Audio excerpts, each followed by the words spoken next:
Okay, let's have a look at heterogeneous equilibria.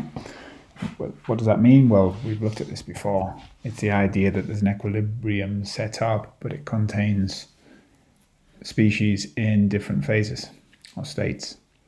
So here, obviously, we've got two solids and a gas. We've seen this reaction. This is the thermal decomposition of calcium carbonate, isn't it? The forward reaction.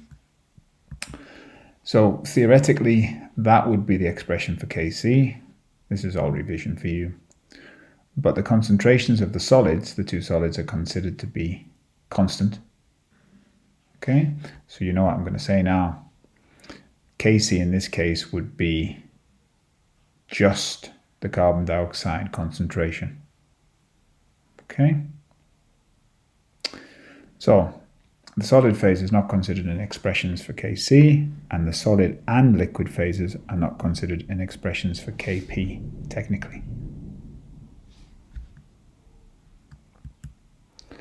Right, what affects the position of equilibrium? So again, this is revision from year 12 material. And let's think about Le Chatelier a second. If we change the concentration, pressure or temperature, the equilibrium shifts in order to reduce the effects of the imposed change.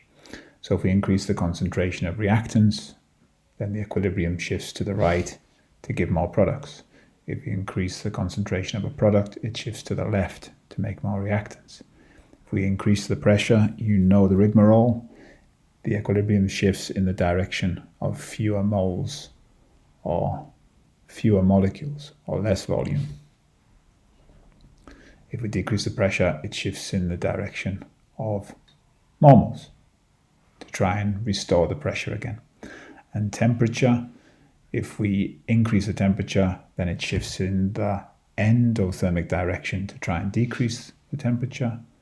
And if we decrease the temperature, it shifts in the exothermic direction. Now that could be left or right, depending on the energetics of the reaction. So that's Le Chatelier, isn't it?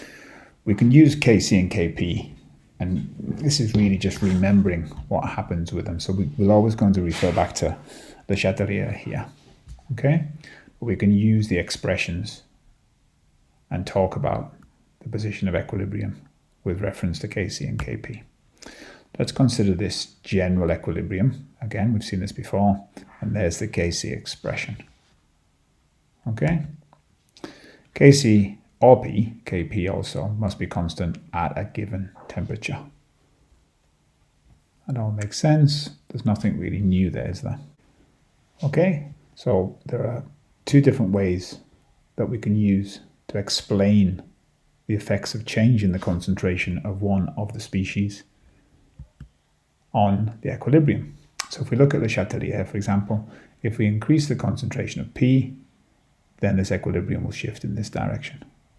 If we increase the concentrations of A and B, it will shift to the right in that direction. Great.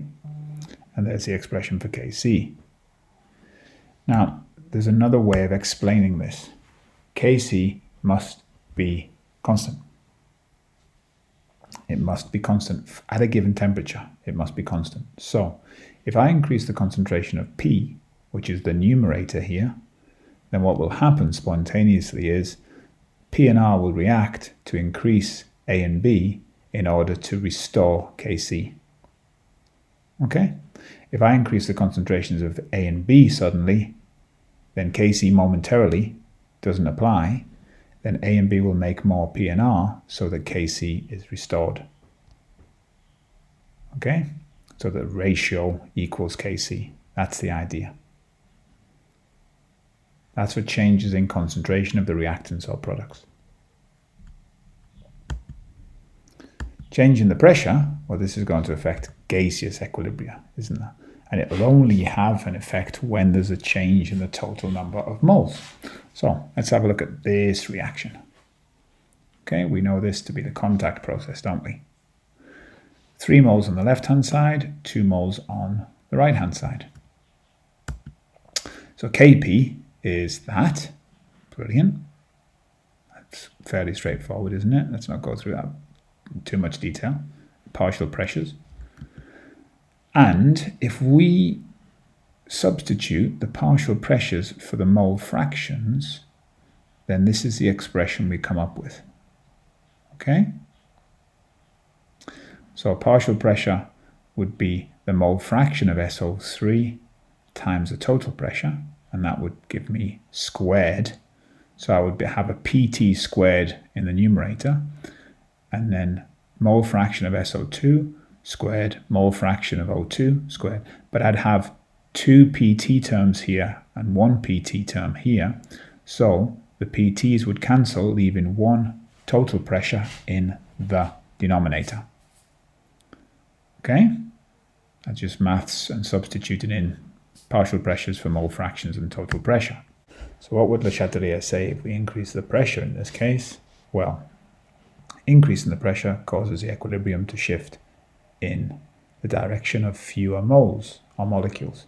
So in this case, 3 to 2, you'd get more of the product.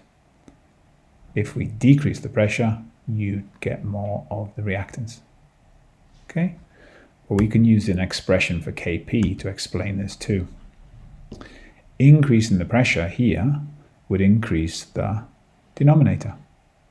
If we increase this number, we increase the denominator. So spontaneously, these two, obviously they're the reactants, have to react to make more of the product in order to restore the ratio that equals Kp. So if more product's made, essentially we're saying increasing the pressure makes more product, which fits with Le Chatelier, but it's been a little bit more technical and mathematical, isn't it? So you can write a few notes for yourself about that. Okay, we already know about temperature and Le Chatelier, don't we? So we know how temperature affects reactions. This reaction is, the forward reaction is exothermic. We know that already. So if we think about what Le Chatelier would say, he would say that if we increase the temperature, the reaction or the equilibrium will shift in the endothermic direction, making more reactants. And if we decrease the temperature, it will shift in the exothermic direction, making more products. Okay, that's great. However, in exothermic reactions, obviously, exothermic reactions, then low temperatures favor the right hand side. So exothermic, low temperature, shifts to the right.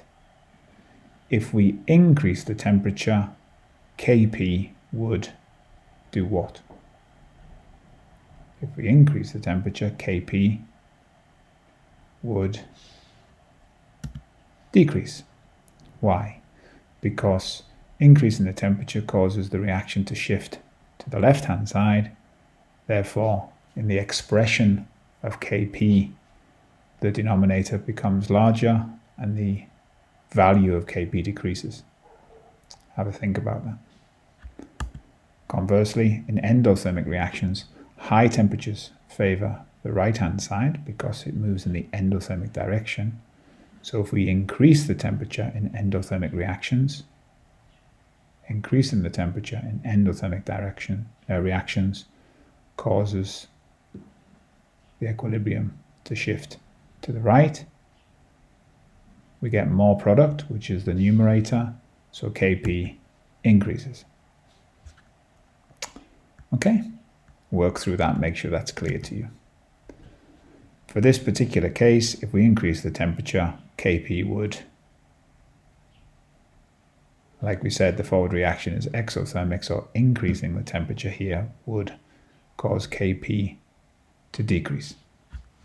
How long it takes for equilibrium to be attained?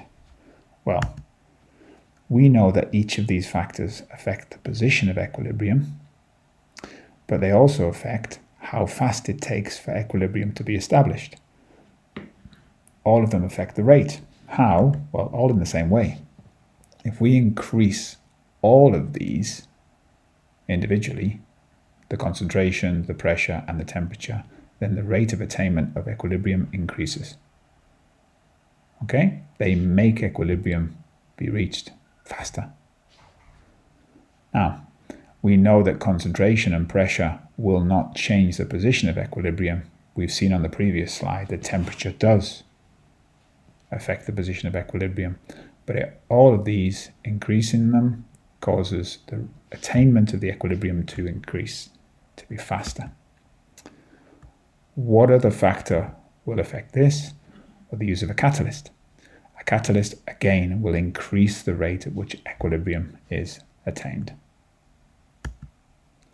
Doesn't affect the position of equilibrium. That goes without saying now, doesn't it? Remember, a catalyst provides a new path for the reaction with a lower activation energy for both the forward and reverse reactions. So it doesn't affect the position of equilibrium, but it does affect how fast it's achieved. Okay, that just about finishes this section. You've got pages in the textbook, questions to answer, and then you can try the end of chapter questions now.